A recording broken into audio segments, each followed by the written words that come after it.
Good afternoon, everybody. It's Monday, and I've just watched a video of Tom Mills where he took the children to see Grandma Fern. What a lovely elderly lady she is. Got all her wits about her. She's so sweet, and she must have missed the visits with Andrea and the kids. But I think she understood, because of the COVID situation, that visitors couldn't really go anyway, and everybody was in the same boat. As a lot of people will know, my husband was in a nursing home and for the last few years, and visiting has been very restricted. I could go in every day for hours, which I was doing, sometimes staying overnight. All that was stopped. I've missed seeing him terribly. When the COVID restrictions were lifted the first time around, it was that 2 people nominated could go once a fortnight by appointment, and you were lucky if you could get an appointment, and it was limited to how many people could be in the nursing home at any one time.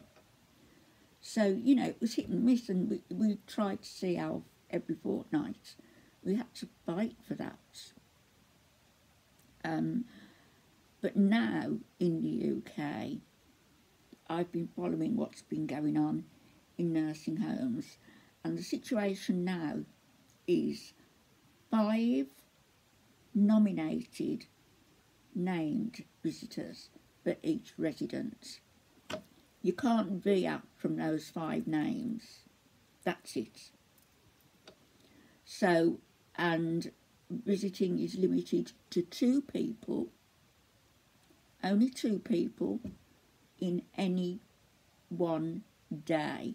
That's 2 people visiting at any one time for a visit, but also during the day. You can't have 2 people in the morning and 2 people in the afternoon, for example. 2 people in any one day, only out of those 5 that have been nominated. And moving my hands, I don't want to put my hands there because see my big hands, well, they're only little, but they look big when you're in front like that. I need a cup of tea.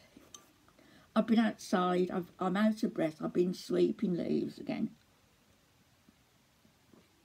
Let me get to the point. So in the UK now, 5 visitors, nominated visitors for any one resident, only 2 visitors by appointment in any one day. Both of those visitors have to take a lateral flow test, which is a cotton swab up your nose and dangling down onto your tonsils if you've got any.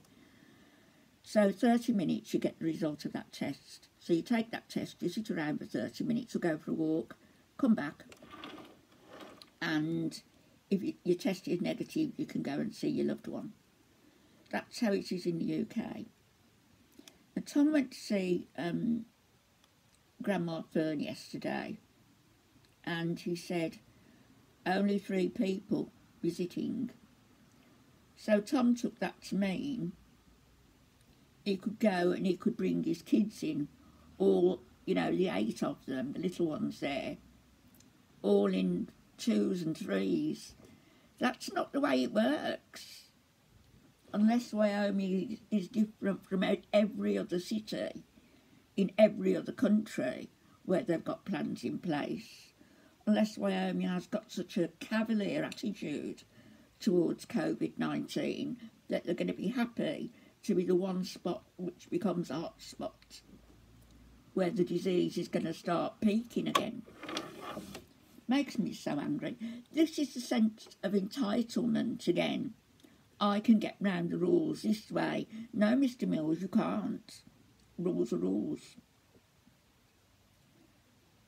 if it's 3 people in any one day, that's you and 2 children. That's your lot. If the nursing home doesn't have in place the plan for 5 people, nominated people, then presumably you can, go with another 2 of your children the following week, maybe. I don't know. There's got to be plans there. You said 3 people visiting at any one time. So that's you and 2 of your children. Not you and 3 of your children. Then out again for your other 3 and march them in. Also in the UK, as well as the lateral flow test, people are having to gear up in all the PPE, the personal protective equipment. So, you're going to have the gloves on, you're going to have the mask on. Did he wear a mask? I think the older 2 boys did, but the younger ones didn't, and they should, even from the baby, old enough now to realise, make it a fun game for her. You've got to wear a mask. It only takes one of you carrying a bug to infect that delicate woman, and not only will hell break loose for her, in the nursing home, disease spreads like wildfire. You could infect all of the other residents could be infected due to your cavalier attitude in laughing and scoffing at COVID-19, a disease which my brother-in-law lost his life to. So smart arse, no, you don't go out, get 3 of your kids and go in, then go out, get another 3 of your kids and bring them in. And also in the UK, you keep your social distancing. You keep that rule. There's no hugging or kissing. And they're saying, a loved one, like it might be, as in my case, my husband. I feel so vehemently about this. I really do. You might go in your husband or your wife, your mother, your father, anyone. There was younger people there. You might want to hold their hand, but it's not really recommended that you do so. It's frowned upon. And yet you all were hugging the children, hugging Grandma Byrne, and I'm sure she enjoyed the hugs. But say you were carrying something, you don't have to show symptoms of the disease to actually be a carrier.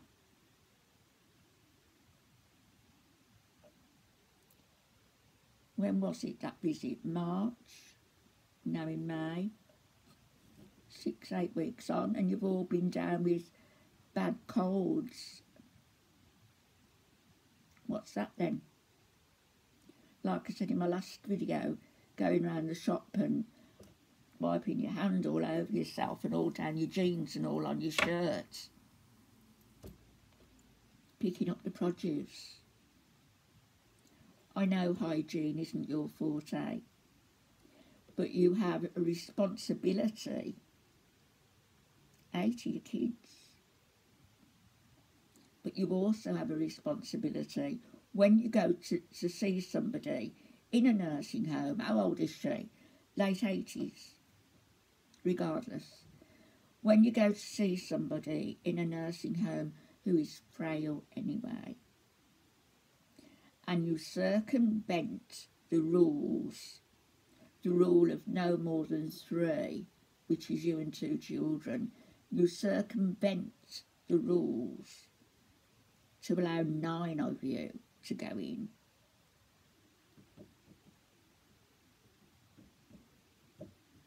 So you could not only infect her, as I said, infect the staff who go to look after her, who go to look after other people.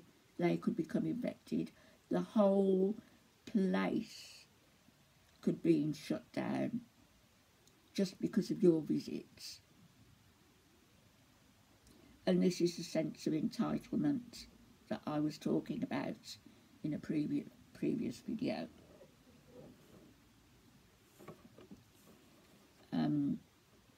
You know, they say that the COVID-19 started from one particular hotspot. Maybe Moorcroft's going to be the next one. Who knows? That might be your legacy. One more thing. Sissy Siren, I see, had a copyright strike on the video that she made.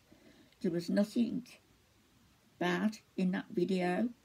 It was fair use as far as I could see. Fair use of a few slides, 5, 6, 7 of them, just showing you while you were supposed to be opening the mail with your children, talking to subscribers. These slides are put together to show you on your phone to your girlfriend. That's all.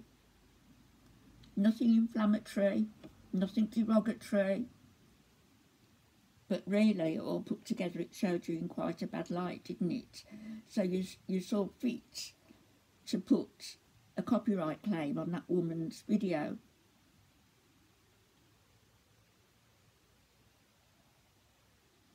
It's a little bit hypocritical also, isn't it? Because I believe that in your Bible studies, you haven't got permission to use a certain book that you have been using.